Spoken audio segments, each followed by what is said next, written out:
Entonces, ok, entonces lo que se trata en este capítulo es, como ya habíamos comentado, bueno, como yo ya les había comentado, es pues definir una noción, una nueva noción de distancia en donde los objetos con los que hemos estado trabajando desde el capítulo 3 hasta ahorita tengan el rol, por ejemplo, que las circunferencias generalizadas tomen el rol de rectas, entre comillas, y las inversiones y las transformaciones de Möbius tomen el rol de isometrías, ¿no? Eso es lo que queremos hacer. Entonces, bueno, yo considero importante antes de empezar, antes de ir directamente al tema, empezar a hablar de la distancia y eso, me gustaría dar un poco de contexto, un poco de contexto de la importancia de, o sea, qué lugar tiene en la historia de las matemáticas esto esto que vamos a ver aquí, ¿no?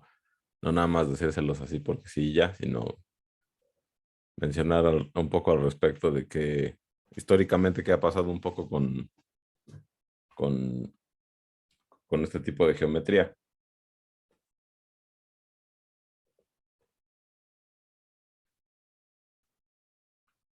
Entonces,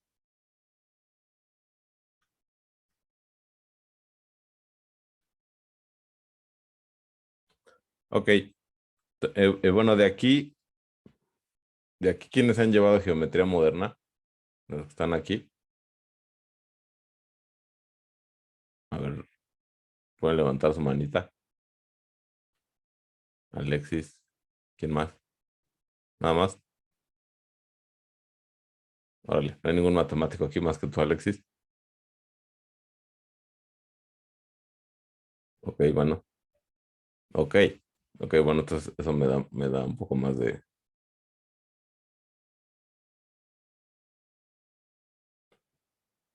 Bueno, los que hayan llevado geometría moderna, que pues, parece ser que ahorita nada más es Alexis, han de haber visto en en su curso de geometría moderna los axiomas o los postulados de Euclides.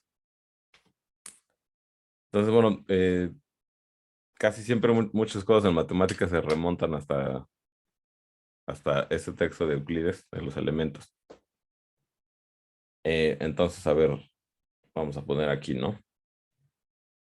500 o 300 años, según yo son 300 años antes de Cristo, por ahí, ¿no? Por ahí de 300 antes de Cristo, me parece. Bueno, más o menos, ¿no? No, no estoy seguro. 300 años antes de Cristo, eh, aparece el libro de elementos, ¿no?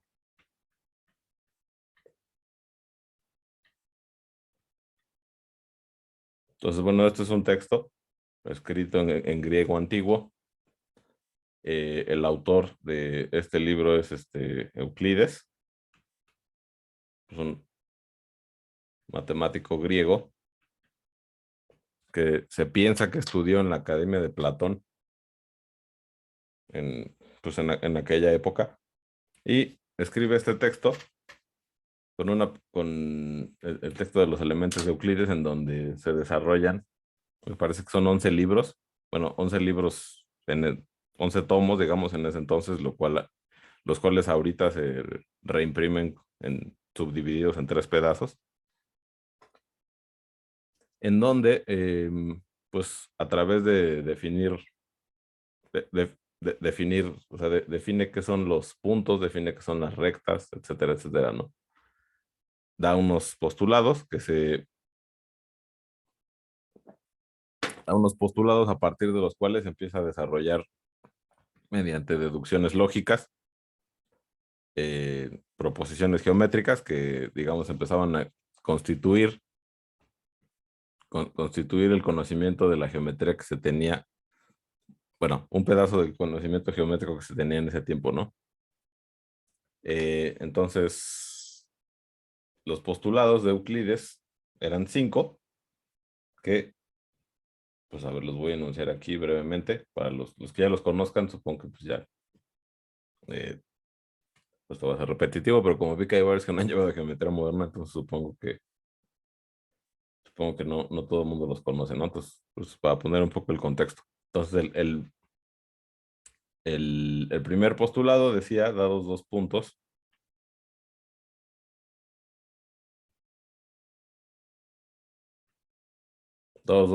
existe una única recta que pasa por ellos dos, ¿no?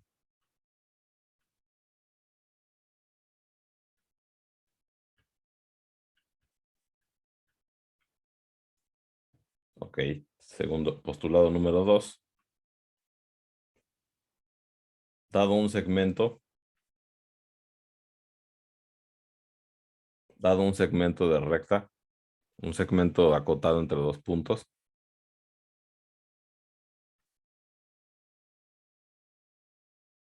dado un segmento de recta,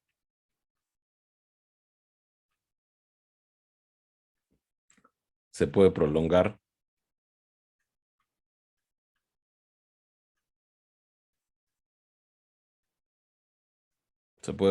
tanto como uno quiera, ¿no? Tanto como se quiera. Bueno, no recuerdo exactamente la redacción de los postulados, pero pues es más o menos esto lo que decían, ¿no? Se puede prolongar indefinidamente, ¿no? Más bien, es así lo que, indefinidamente en la dirección que uno quiera.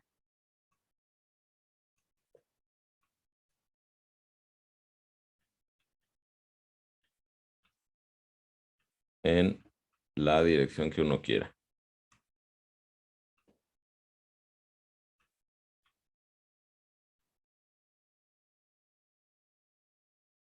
La dirección que sea, voy a poner.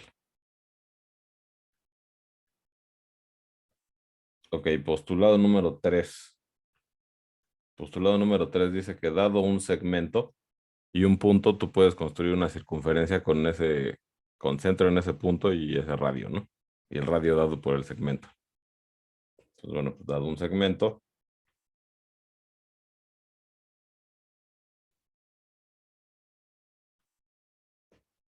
y un punto, se puede construir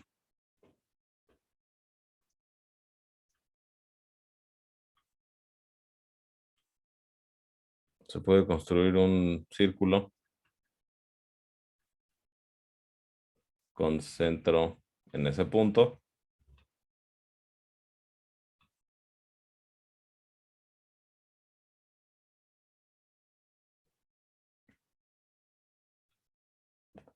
y con el segmento como radio, ¿no?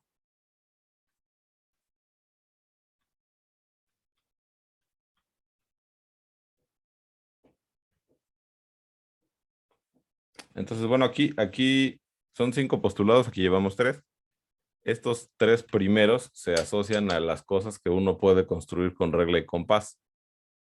O sea, hace, en ese entonces, pues como, bueno, en ese entonces sí, bueno, supongo que hoy también en la primaria, bueno, por lo menos a mí sí me tocó en la primaria, de la geometría que tú podías hacer, pues era con una regla trazabas rectas y con un compás trazabas circunferencias, ¿no?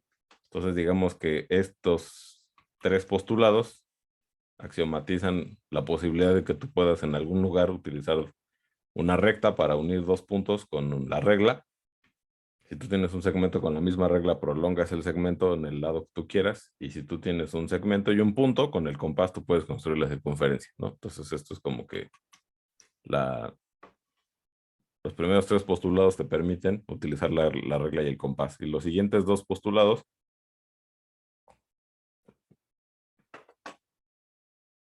bueno, pues dicen cosas un poco más, pues extrañas. Postulado 3 o postulado 4.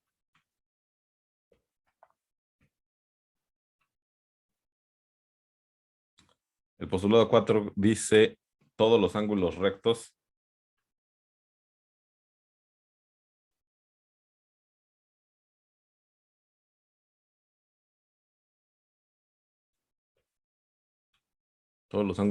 son iguales.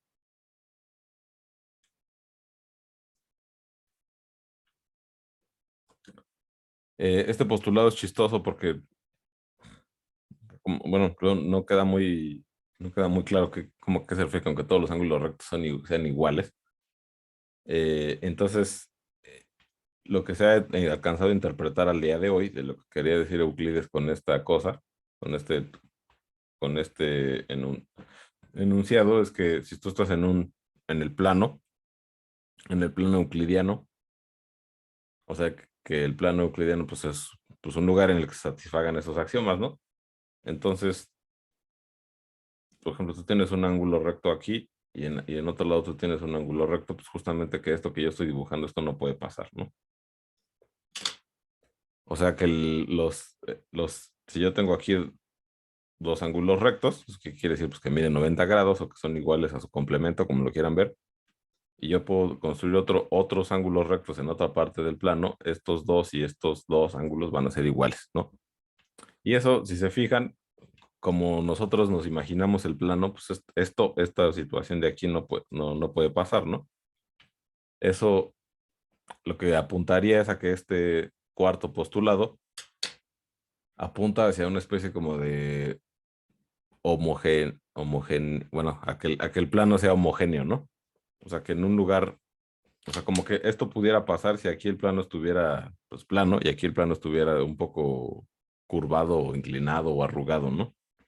Entonces, como que de alguna forma este postulado te garantiza que en cualquier lugar en el que te pares, el plano no tiene pues, comportamientos extraños así de que se curve, cosas así, ¿no? O sea que en todos lados es la misma, tienen la misma forma, se ve de la misma forma, ¿no? Es homogéneo. Bueno, y el último, que este es el personaje, este último postulado es el personaje que desata toda la novela y bueno, pues un pedazo de esa novela es lo que vamos a ver aquí adelante, ¿no? En el último capítulo. El último postulado que dice, a ver, bueno, lo voy a escribir en la siguiente página, ¿no? Para que no esté tan amontonado.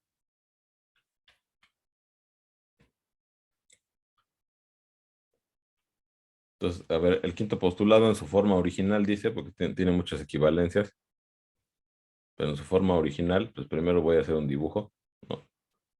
Si tú tienes dos rectas cortadas por una transversal en donde la suma de los ángulos internos del mismo lado de la transversal, ¿no? Si este es alfa y beta. Si la suma de esos dos ángulos es menor que dos ángulos rectos o menor que 180, y digamos, este lenguaje lo estoy usando yo hoy, porque pues en ese entonces no se tenía, no se tenía junta la aritmética con la geometría. Entonces, esta condición que yo estoy poniendo aquí es una condición que ellos enuncian pues, de una forma pues, pues, diferente, ¿no? Más enredada, ¿no? Justamente porque no existía este matrimonio, digamos, entre la geometría y la aritmética o el álgebra, ¿no? Entonces, bueno, esta condición que estoy poniendo aquí, ellos no la enunciaban así, pero pues hoy en día lo podemos enunciar así para que sea más fácil, ¿no? Si me pongo a decir, si el ángulo interno tal que no sé qué, sumado con el ángulo tal, hacen menos que dos rectos, entonces, entonces, digamos, esta recta lo pongo L1 y esta L2, ¿no? Entonces, si esto pasa, si estos dos ángulos suman menos que dos rectos, o sea, suman menos que 180, entonces las rectas, bueno, entonces L1 y L2 se intersectan,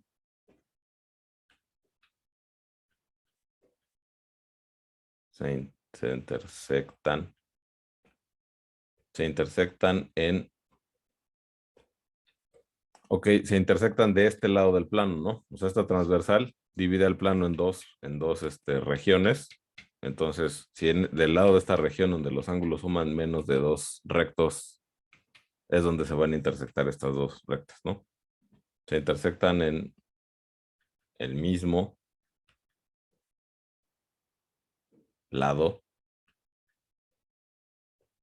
de los ángulos, ¿no? Bueno, vamos a dejarlo así, ¿no? Esto yo creo que ya sobra un poco. Ahí está, así. Entonces lo que dice el quinto postulado es, tú tienes dos rectas, L1 y L2, tienes una transversal que las atraviesa donde los ángulos internos del mismo lado suman menos que dos rectos, entonces estas dos rectas se van a intersectar. Entonces, ¿qué quiere decir? Que pues, si yo prolongo esta recta lo suficiente y esta otra recta lo suficiente, en algún punto se van a cortar, ¿no? ¿Cuál es el problema con este postulado? Pues que la gente veía ese enunciado, o sea, si se fijan, la diferencia de los enunciados de aquí atrás con este enunciado de aquí, pues este enunciado tiene más la pinta de ser un teorema. O sea, todos estos son como decretos, ¿no? Dados dos puntos, existe una recta que pasa por ellos. Dado un segmento, se puede prolongar. Dado un segmento y un punto, se puede construir la circunferencia. Todos los ángulos rectos son iguales. Y este no, este te da una hipótesis y te da una consecuencia. Entonces, pues, en ese entonces se creía que que este quinto postulado a lo mejor se podía probar a partir de los primeros cuatro. O sea que tú dices, bueno, a ver, vamos a intentar suponer estos cuatro postulados y a lo mejor yo lo puedo quitar este de los postulados de Euclides y probarlo a partir de los primeros cuatro. Entonces, eso es lo que detona toda la geometría no euclidiana, que tratar de resolver este problema, ¿no? Resolver esa situación de ver si el quinto postulado tiene o no tiene una demostración a partir de los primeros cuatro postulados que pone Euclides. Bueno, ¿alguien había escuchado de esto? De esta discusión, los que están aquí conectados. A ver, levante la mano. ¿Quién ya había tenido algo que ver con esto?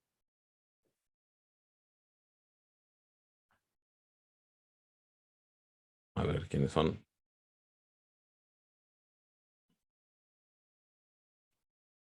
Ah, ok. Ok, hay cuatro personas. Bueno,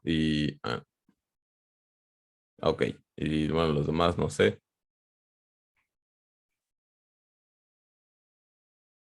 Bueno, bien. Entonces, entonces, ¿qué más? O sea, aquí,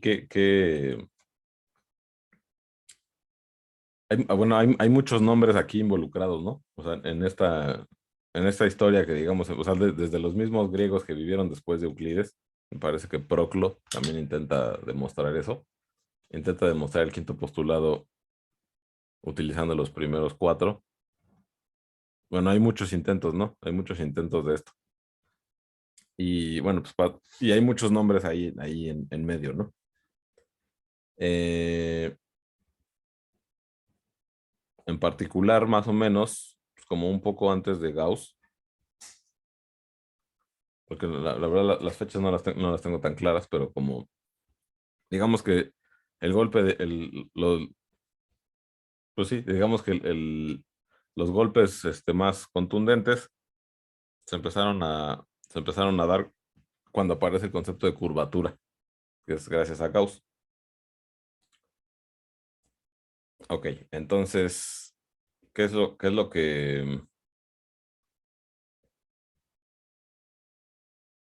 a ver, qué otro nombre les puedo dar? Sí, pues a ver, ¿alguien iba a decir algo? Escuché como un, no, no, como que oí como un ruido, como que alguien iba a decir algo. Bueno, ok, sí, ya me acordé de uno. Uno es, por ejemplo, un matemático que yo supongo que sí, por el nombre yo supongo que es italiano, Girolamo Saccheri. Eh, este matemático tiene un texto que es muy curioso porque lo que hace es que dice, yo voy a demostrar el quinto postulado por contradicción. O sea, voy a suponer estos primeros cuatro postulados y voy a suponer que este no se cumple. Entonces, bueno, La negación de este quinto postulado tiene dos posibilidades, ¿no? Una es que, si esto pasa, las rectas no se cortan, ¿no? Esa es una posibilidad, que esta condición no garantice que las rectas se corten o que siempre se corten independientemente de esta cosa de aquí, ¿no? Esas son las dos posibilidades que te da la negación. Entonces lo que hace Zachary es supone los primeros cuatro con una de esas negaciones y según él llega a una contradicción y luego supone los primeros cuatro postulados con la otra posible negación del quinto postulado y según él llega a una contradicción. Y lo chistoso es que, bueno, ya después se dieron cuenta que eso que hizo él no estaba bien en el sentido de que no había llegado a ninguna contradicción, pero todo eso que desarrolló él, a ver, vamos a escribirlo aquí, él intentó demostrar, demostrar el quinto postulado por contradicción.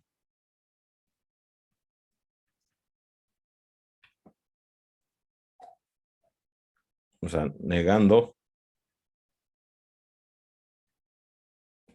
5 y suponiendo 1, 2, 3 y 4.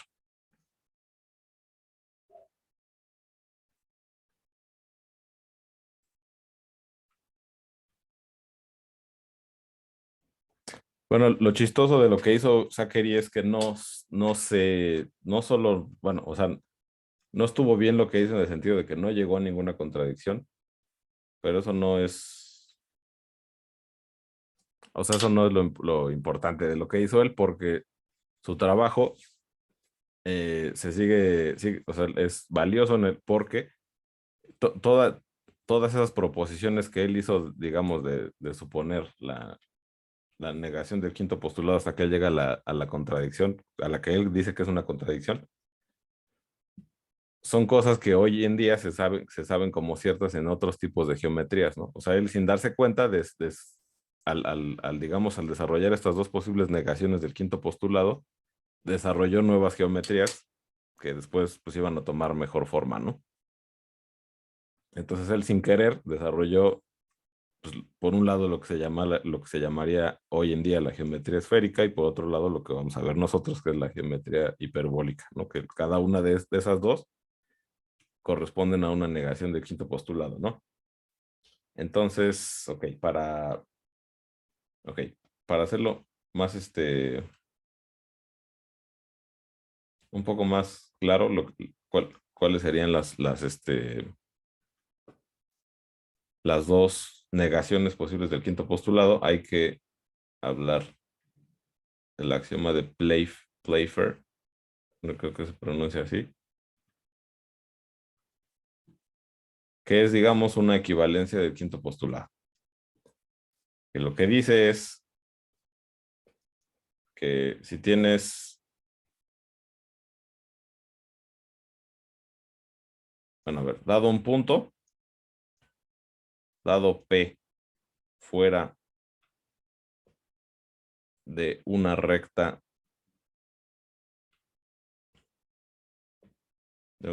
L, existe una única paralela a L que pasa por P,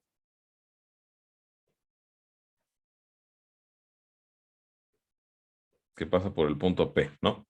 Entonces, este axioma de Playfair y el quinto postulado son equivalentes. ¿Qué quiere decir que sean equivalentes? Que pues, tú puedes suponer el axioma de Playfair y demostrar el quinto postulado de Euclides y al revés, ¿no? Entonces, suponer este y probar este. Y bueno, hay muchas otras equivalencias. Por ejemplo, otra equivalencia del quinto postulado es que la suma de los ángulos internos de un triángulo es 180 grados o dos rectos, ¿no? Esa cosa también es equivalente al quinto postulado.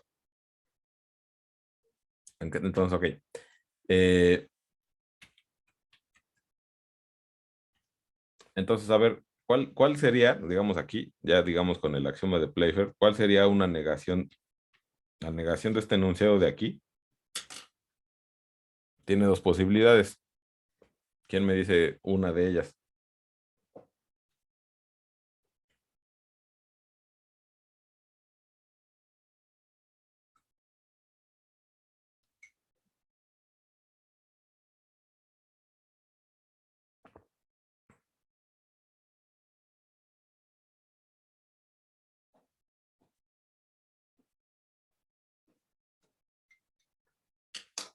¿No?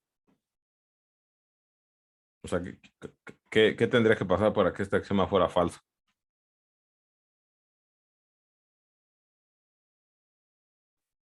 Pues a ver, lo que dice el axioma es, tú tienes una recta, L, tienes P, un punto fuera de la recta, existe una única paralela a L que pasa por P. O sea, tú no puedes tener otra paralela a L que distinta de... O sea, no puedes tener dos paralelas distintas que pasen por P, dos paralelas a L, ¿no? Entonces, la primera negación, que digamos sería la hipótesis esférica,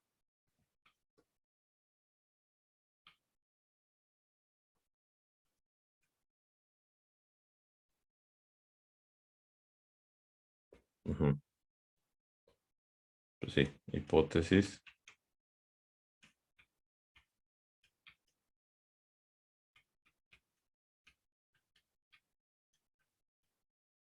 La primera negación es que, pues dada una recta y un punto fuera de la recta, no existe ninguna paralela que pase por P, ¿no?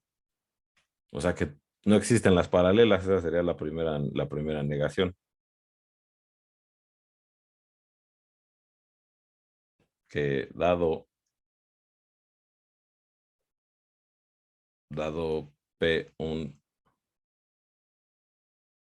no, así vamos a ponerlo así, ¿no? No existen no existen paralelas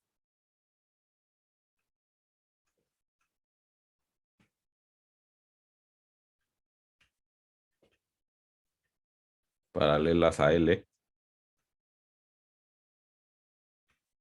que pasen por P.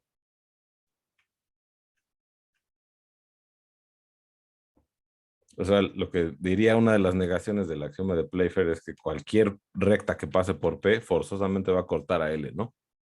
Esa sería una negación. Y la siguiente es la hipótesis hiperbólica,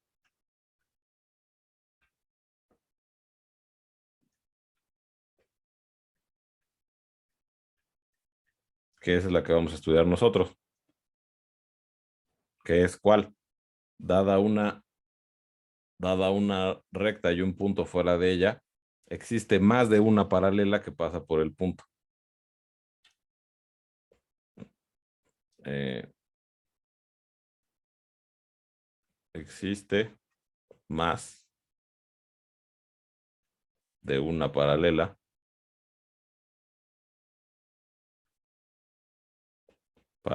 a L que pasa por P.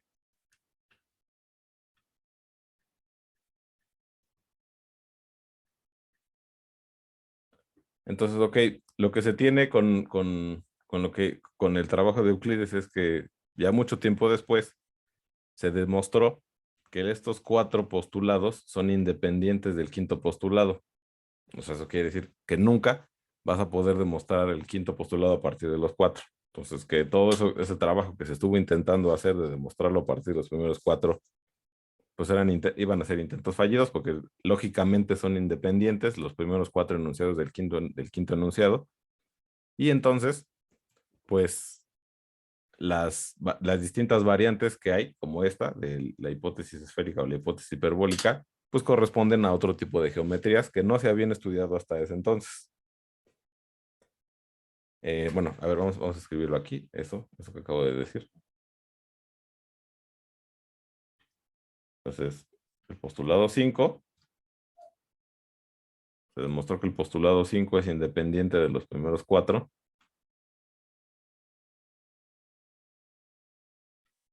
Es independiente, lógicamente, a eso me refiero, independiente de los primeros cuatro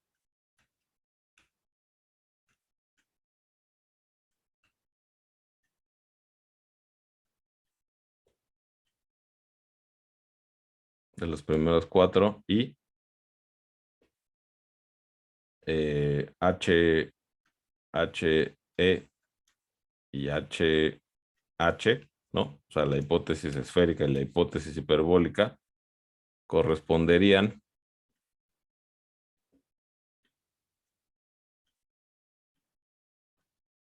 a nuevas geometrías, ¿no? Nuevas geometrías que no se habían estudiado.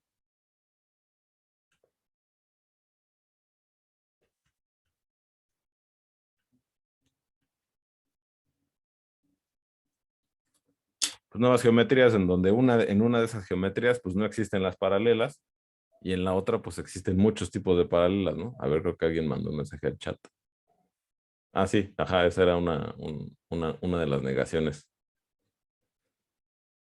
Entonces, bueno, aquí el problema con esta situación de que, a ver, se tenía desde los griegos, desde que Euclides escribe su texto, 300 años antes de Cristo aproximadamente, la noción de que solamente había el espacio era único, o bueno, solamente había una forma de entender el espacio en el que vivíamos, y se trataba de dar una descripción del espacio a partir de lo que hace Euclides, ¿no? Porque Euclides no solamente habla de geometría plana, también habla de geometría en tres dimensiones, ¿no? En el espacio. Y luego, esta cosquillita del quinto postulado nos hace bueno, les hace a ellos darse cuenta, ¿no? Que todavía falta mucho para que lleguemos a nuestras épocas, que hay muchos tipos bueno, hay otros dos tipos de geometrías, además del que se había estudiando tradicionalmente y que se pensaba que era la única forma de entender el espacio. Entonces, pues, el primer debate que surge cuando, digamos, se sabe que que estas dos cosas son independientes que el quinto postulado es independiente de los primeros cuatro y que estas dos corresponden a geometrías distintas, una geometría en la que no hay paralelas y otra geometría en la que hay muchas paralelas, pues se empieza a debatir qué tanto se va a aceptar ese tipo de matemáticas, ¿no?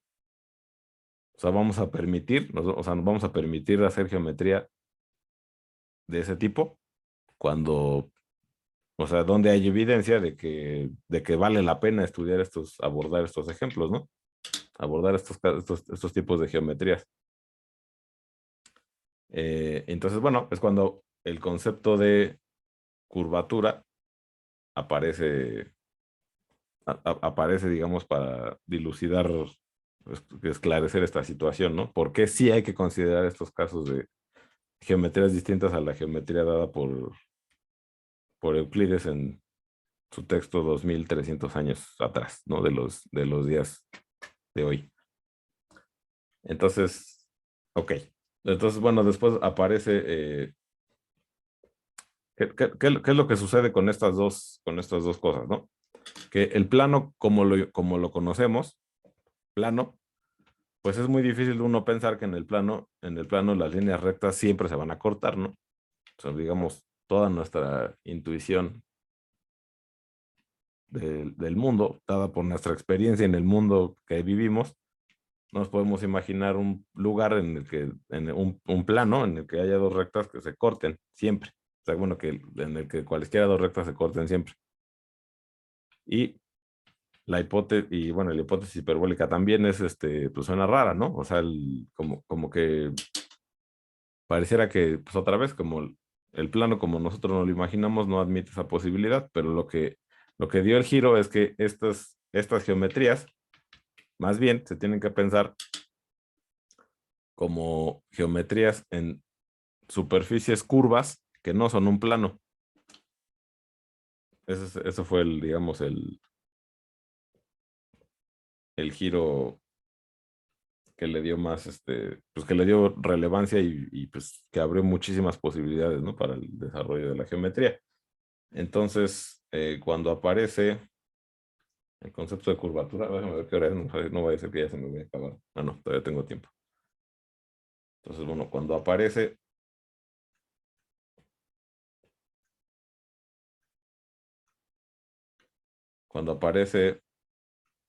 el concepto de curvatura, curvatura gaussiana, específicamente.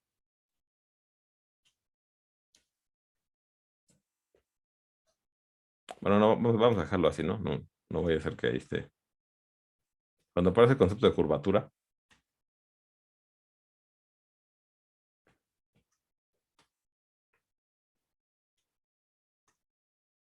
se considera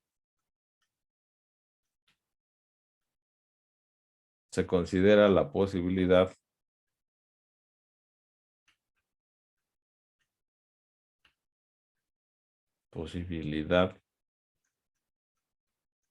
de que HE y HH, la hipótesis esférica y la hipótesis hiperbólica, sean, correspondan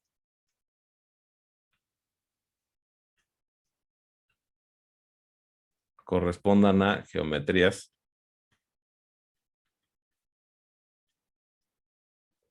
sobre superficies que no son un plano, ¿no? Superficies curvas.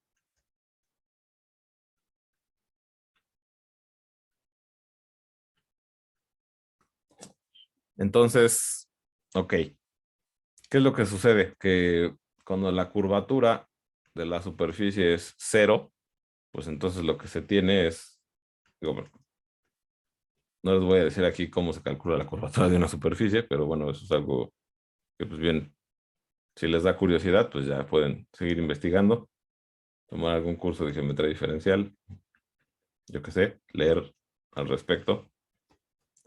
Pero bueno, si la curvatura es cero, entonces la geometría que te va a dar ese espacio de curvatura cero, pues es la geometría que conocemos, ¿no? De los puntos y líneas rectas. Esto es el caso de Euclides.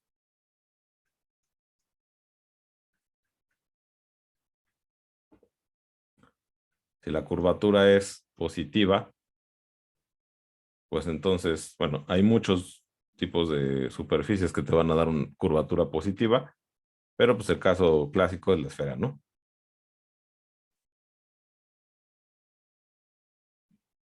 Si la curvatura es positiva, eso se puede pensar como geometría sobre una superficie esférica en donde las rectas, lo que se van a pasar como rectas, van a ser pues círculos máximos, o sea, circunferencias que vivan en la superficie de la esfera que tengan el mismo centro. Y pues aquí si se fijan, pues cualesquiera dos rectas, entre comillas, que yo me tome, pues se van a intersectar. Y no solamente se van a intersectar siempre, sino se van a intersectar en dos puntos. ¿No? Aquí en este punto hay uno que está como totalmente diametralmente opuesto. Ok, y finalmente el caso que vamos a estudiar nosotros, que es el de curvatura negativa. Que, bueno, este dibujo solamente lo voy a poder hacer localmente porque hay broncas ahí. Pero bueno, los puntos los lugares en donde hay curvatura negativa se pueden ver así como, bueno, espero darme a entender con esto que estoy dibujando, que es como lo que le llaman una silla de montar, ¿no?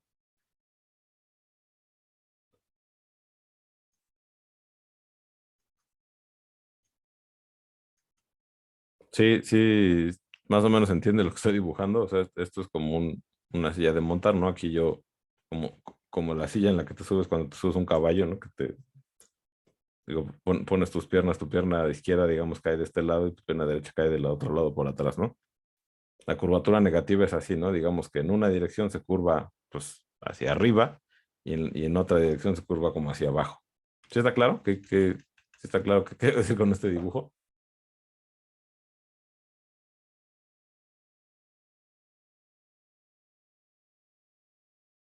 Sí. Yo todavía no lo entiendo muy bien.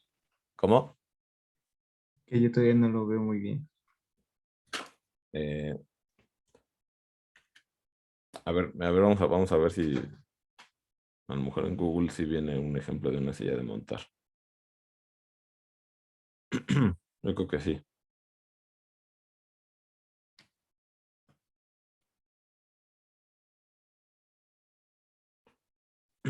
A ver, silla de montar.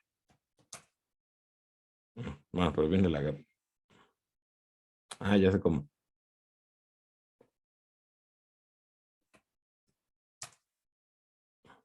A ver, entonces.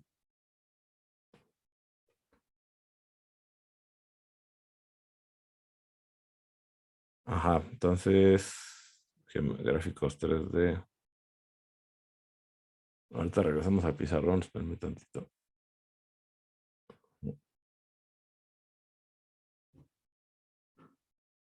Ok, ya ven el GeoGebra. Sí, Sí. ya. A ver, según yo, esto que voy a poner aquí me va a dar una silla de montar, espero que sí.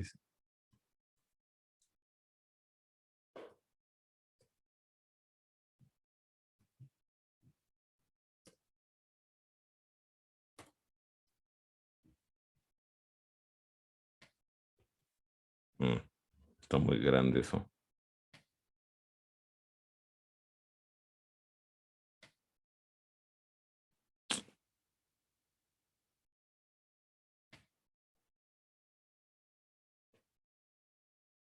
O sea, bueno, a lo que me refiero aquí, yo pensé que me iba a quedar, lo voy a multiplicar por algo así muy, como por, no sé,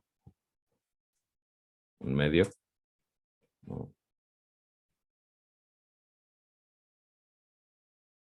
Un octavo. Ahí está. No, pues esta sería como la idea de la silla de montar. O sea, digamos, está curvada, digamos, en este punto de aquí, pues hay curvas que abren hacia arriba y por otro lado, a ver, le quito este plano. Y por otro lado, o sea, en la dirección, digamos, del eje rojo, no sé qué sería aquí el eje X, pues te curvas hacia arriba y en la dirección del eje verde te curvas hacia abajo, ¿no? ¿Sí te queda más claro, Ronaldo? Sí. Bueno, esos son localmente, alrededor de un punto, las superficies de curvatura negativa se ven así.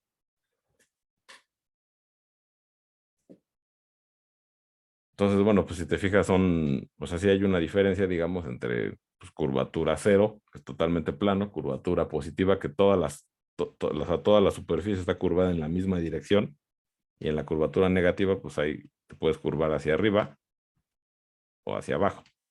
No, bueno, más bien te curvas en las dos direcciones, no en una dirección te curvas hacia arriba y en la otra hacia abajo. ¿Sí? ¿Sí quedó más claro? Sí, ya se ve mejor. Ok. Bueno, bueno, vamos a regresar al pizarrón ya para terminar esta discusión.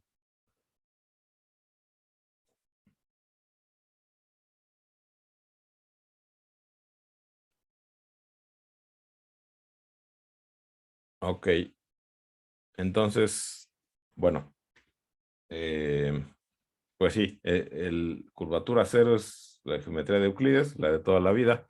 La geometría sobre la esfera, bueno, la geometría de curvatura positiva es la geometría esférica. Y pues esta es la que vamos a ver nosotros, ¿no? Hiperbólica.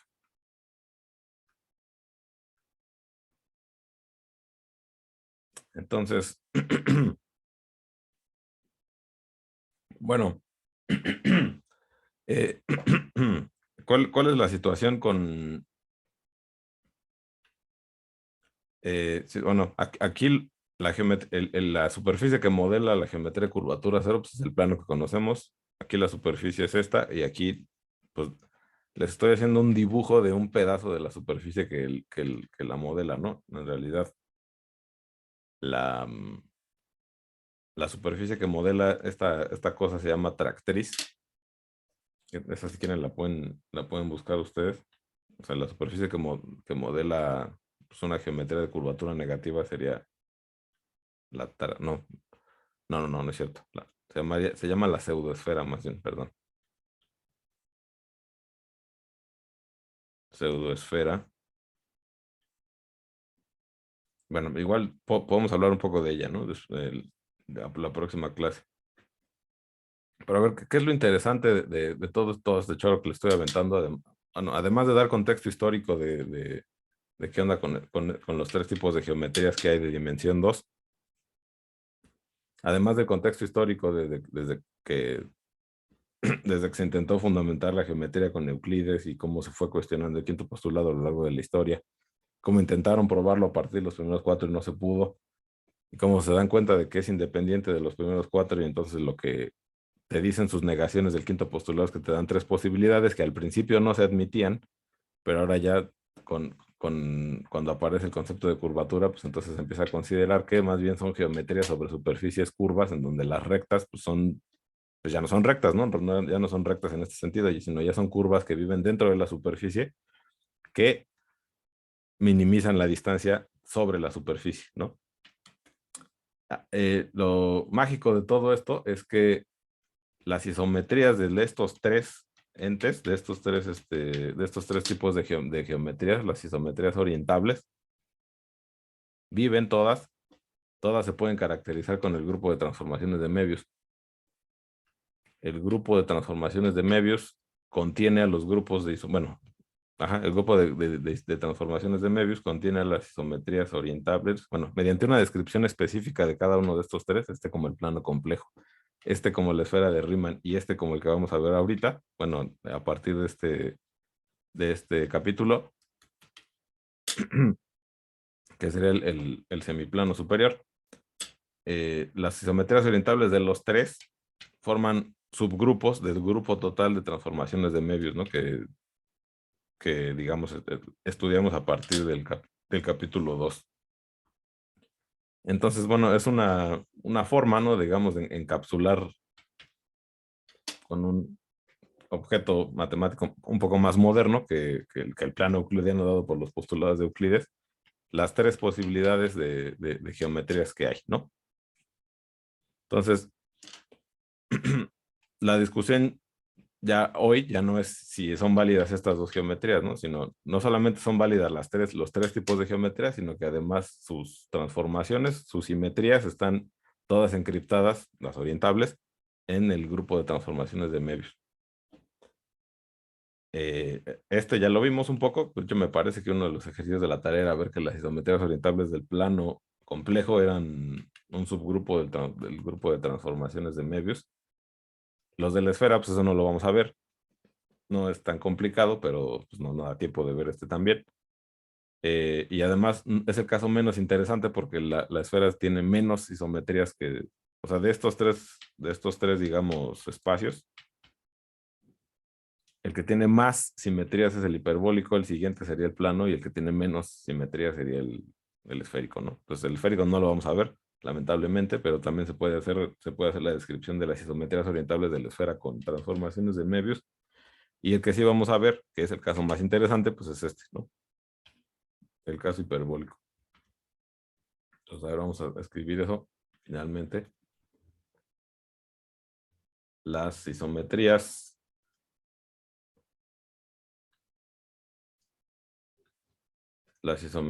de orientables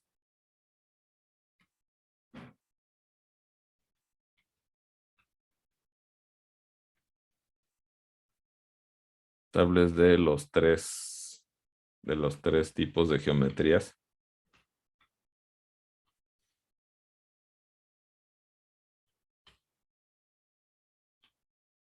corresponden a subgrupos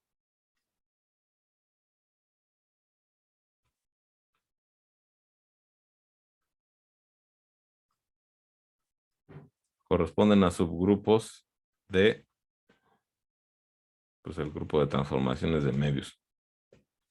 Bueno, a ver qué hora es. Y bueno, algo que a mí me dan ganas de mencionar siempre, pero pues nunca me da tiempo de llegar a eso, es que cuando considera uno el espacio hiperbólico de dimensión 3, o sea, con una noción de distancia hiperbólica, pero en dimensión 3, no en dimensión 2, entonces, dentro de ese espacio de dimensión 3 existen las tres geometrías. Estas tres geometrías, digamos, están contenidas dentro del espacio hiperbólico de dimensión 3. Y también todas las isometrías del hiperbólico de dimensión 3 corresponden con el grupo de transformaciones de Möbius. Entonces, ese sería como un gran final de este curso que estamos viendo, pero bueno, pues nunca podemos llegar hasta ahí, ¿no? Por cuestiones de tiempo y, pues, bueno, porque ya, digamos, en esos puntos del semestre uno ya no está tan o sea, no tiene uno tanto tiempo o tanta energía para concentrarse en eso. Y pues, digamos, hay profes que luego se agarran las semanas de finales para seguir dando clases. Yo prefiero no hacer eso, ¿no? Pero bueno, eso se los menciono ahorita. No sé si al final del curso me dé tiempo de hablar un poco más de eso. Pero sí, en el caso hiperbólico de tridimensional, coexisten estos tres tipos de geometrías. O sea, hay superficies dentro del hiperbólico de dimensión 3 que tienen curvatura cero, hay superficies que tienen curvatura positiva y hay superficies que tienen curvatura negativa en donde las geometrías en cada una de esas superficies pues es la euclidiana, la esférica y la que vamos a estudiar ahorita nosotros a partir pues, de mañana. Bueno, pues ya son las 8. No sé si tengan algún comentario, alguna duda de esto. Digo, pues hoy la clase no fue muy, no fue, fue muy poco técnica, fue más panorámica y contextual.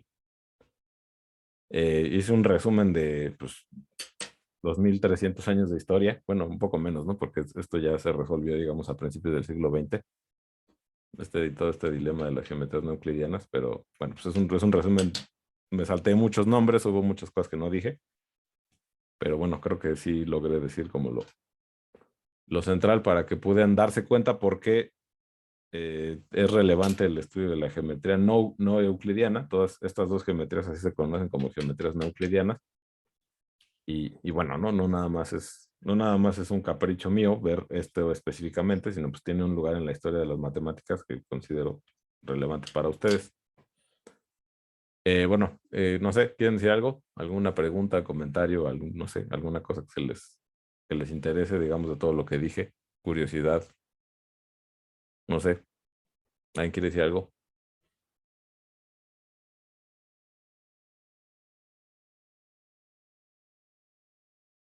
¿Y qué aplicaciones podría tener lo que vamos a ver de geometría hiperbólica? ¿A qué aplicaciones dices? O sea, pues es que, por ejemplo, es que, o sea, todo esto, todo esto desemboca en una cosa que se llama geometría diferencial. O sea, digamos, si te quieres seguir por aquí, desemboca ahí. Y pues la geometría diferencial tiene muchísimas aplicaciones. O sea, pues por ejemplo, el, el modelo geométrico que describe más el comportamiento de la gravedad pues, es justamente un modelo hiperbólico de dimensión 4. Entonces, para entender, por ejemplo, relatividad, pues, pues sí tienes que estar familiarizado con estas ideas, ¿no? Pues de hecho son ideas más avanzadas todavía, ¿no? Pero por aquí empieza toda esa discusión. Entonces, bueno, pues, o sea, digamos que pues, bueno, en ese sentido la relatividad, pues es la teoría que mejor describe la gravitación hoy en día. Entonces, bueno, pues ahí imagínate cuántas aplicaciones hay, ¿no? También hay, pues en la ingeniería hay muchas aplicaciones, ¿no? Porque, por ejemplo, cómo se mueven los fluidos sobre estas superficies, o sea, los distintos fluidos que uno puede tener, cómo se mueven a lo largo de estas superficies, pues para eso se estudian, pues, por ejemplo, campos vectoriales sobre estas cosas de aquí, ¿no? Tú dejas caer un chorro de agua, cómo se caliente, por ejemplo, o bueno, que la superficie tenga un tipo de temperatura en algunos puntos específicos, si tú echas a rodar por ahí agua, cómo se va a mover sobre la curva, sobre la superficie curva, el agua en función de cómo está acumulada la temperatura en distintos puntos, ¿no? Entonces, bueno, yo no sé mucho de este tipo de aplicaciones, pero pues, o sea, o sea, justamente esta rama pues, tiene muchísimas aplicaciones. No sé si contesté un poco tu pregunta. Sí, sí, sí, Ujú. suena mucho. Sí, es muy, o sea, sí, o sea, sí, es una rama que tiene mucho de donde teóricamente pues es bonita, es interesante y además pues las aplicaciones son bastantes. ¿Alguien más?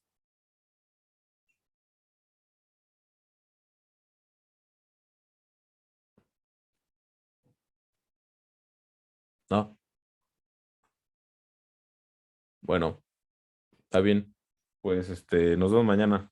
Nos vemos mañana ya, digamos, ay, ya son más de las 8. Ya empezamos en forma con con el semiplano superior.